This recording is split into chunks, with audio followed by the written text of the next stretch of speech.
Ticket పెడతాడు. స్టెఫెన్ని దేవుడు సింహాసనం పై నుంచి లేచి నిలబడి పరలోకంలోనికి ఆహ్వానించినట్లుగా ఒక ఘనమైన స్వాగతం పరలోకంలోనికి ఇది కలుగుతుంది.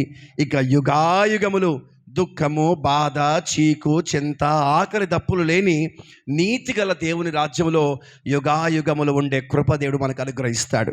దేవునికి మహిమ కలుగునుగాక. మీకు మాట చెప్పనా? ఒక్క మాట చెప్పు ముగించేస్తాను. ఈ తెస్సలోనికలకు రాసిన పత్రికలో 4వ అధ్యాయములో, ఈ మొదటి పత్రిక 4వ అధ్యాయములో ప్రభు రాకడ కూర్చున్న సందర్భాలన్నీ మాట్లాడుతూ ఆఖరిగా ఏమంటాడో తెలుసా? ఈ మాటల చేత ఒకరినొకరు ఆదరించుకోండి. ఏ మాటల చేత?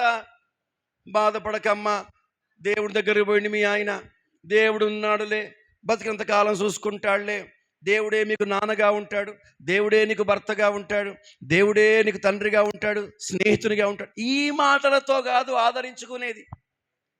రాకడను గూర్చిన ప్రస్తావన మాట్లాడుతూ కిందంటాడు, ఈ మాటల చేత మిమ్మల్ని మీరు ఆదరించుకోండి. ₹1,00,00,000 మాట చెప్తాను, మీకు నచ్చితే గట్టిగా ఆమేన్ చెప్పండి. నిజమైన విశ్వాసికి రాకడ గూర్చిన నిరీక్షణలోనే ఆదరణ ఉన్నది.